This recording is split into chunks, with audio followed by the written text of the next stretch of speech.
రాష్ట్రంలో మరో సాగునీటి ప్రాజెక్టు కళ సాకారమైంది. పులివెందులకు కృష్ణమ్మ తరలి వచ్చింది. రాయలసీమ రైతుల సాగునీటి కష్టాలు తీర్చాలని సంకల్పించిన ముఖ్యమంత్రి చంద్రబాబు గండికోట ఎత్తిపోతల పథకాన్ని ప్రారంభించారు. పులివెందుల బ్రాంచ్ కెనాల్కు నీటిని విడుదల చేశారు. రాయలసీమను రతనాల సీమగా మార్చడమే తన లక్ష్యమని సీఎం స్పష్టం చేశారు.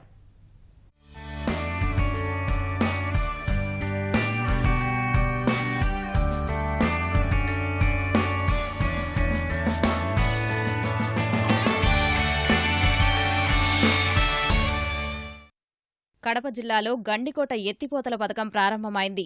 గండికోట జలాశయానికి ముఖ్యమంత్రి చంద్రబాబు పూజలు నిర్వహించారు. అక్కడే పైలాన్ను ఆవిష్కరించారు. గండికోట జలాశయం నుంచి పులివెందుల బ్రాంచ్ కెనాల్కు నీటిని చంద్రబాబు విడుదల చేశారు.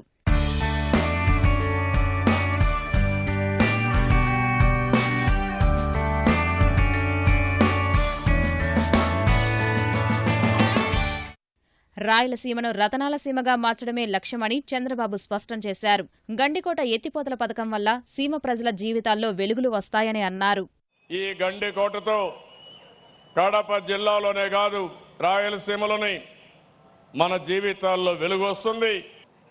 పోలవరం ఒక జీవనాడి. ఆ పోలవరం పూర్తయితే తప్ప మన ప్రాంతం అంతా సస్యశ్యామలం కాదు.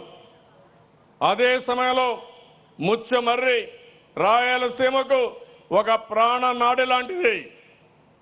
ఈ ముచ్చుమర్రి గాని 20 పంపులు పెట్టుకుంటే ఈ రాయలసీమలో నీళ్ల కొరత ఉండదు.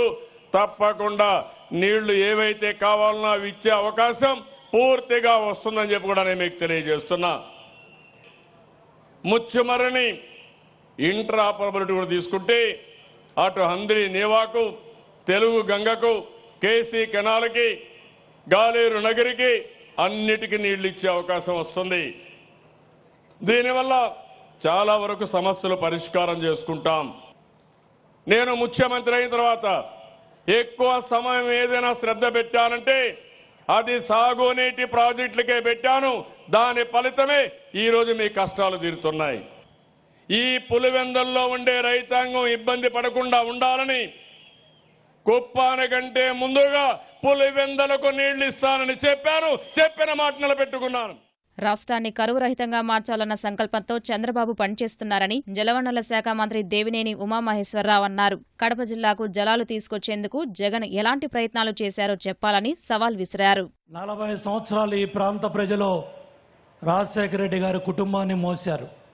ఏనాడు కూడా నా ప్రాంతానికి నీళ్లు కావాలి, నా పులివెందులకు నీళ్లు కావాలని జగన్మోహన్ రెడ్డి గారు బాధ్యత గల ప్రతిపక్ష నాయకుడిగా కానీ, పార్లమెంటు సభ్యుడిగా కానీ, ఏ రోజన్నా పార్లమెంట్లో కానీ సోనియా గాంధీ గారిని కానీ, రోశ్రీ గారి ప్రభుత్వాన్ని కానీ, కిరణ్ కుమార్ రెడ్డి గారి ప్రభుత్వాన్ని నిలదీశావా జగన్మోహన్ రెడ్డి అని చెప్పి నేను సూటిగా నీ సెంటర్కి వచ్చా, నీ ఊరొచ్చా, నీ జిల్లాకు వచ్చి నేను అడుగుతా ఉన్నా.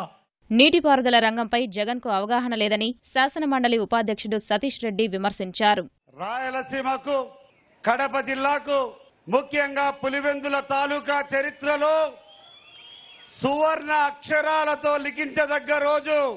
రక్తపు ఏరులు పారినటువంటి ఈ గడ్డ మీద కృష్ణా జలాలను పారించి ఆ రక్తపు మడుగులు కరిగినటువంటి ఘనత మన ముఖ్యమంత్రి చంద్రబాబు నాయుడు గారిది. గండికోట ప్రాజెక్టు వల్ల అనంతపురం జిల్లాకు కూడా ప్రయోజనం ఉంటుందని ఎంపీ జేసీ దివాకర్ రెడ్డి అన్నారు. జిల్లా తాగునీటి అవసరాలను తీర్చేందుకు చంద్రబాబు ఎంతో ప్రయత్నిస్తున్నారన్నారు. సార్, ఇవాళ అనంతపురం జిల్లాకు ఈనాటికి కూడా ఇంకా మేము కరువు కాటకాలతో ఉన్నాం. దాహార్తిని తీర్చేటువంటి పరిస్థితి లేదు. మీ దయ వల్ల చాలా గ్రామాలకు ఇప్పటికి కూడా ఇంకా ట్రాన్స్పోర్ట్ జరుగుతోంది. అందువల్ల నేను ఇవాళ ఇక్కడ రావటంలో ఉన్నటువంటి ముఖ్య ఉద్దేశం ఏంటంటే ఇది కేవలం పులివెందులకు మాత్రమే ఉపయోగపడేటువంటిది కాదు, మా యలనూరు, పుట్లూరు మండలానికి కూడా దాహార్తిని తీర్చేటువంటిది. గండికోట ఎత్తిపోతల పథకాన్ని త్వరగా పూర్తి చేసేందుకు కష్టపడిన అధికారులను చంద్రబాబు వేదికపై అభినందించారు.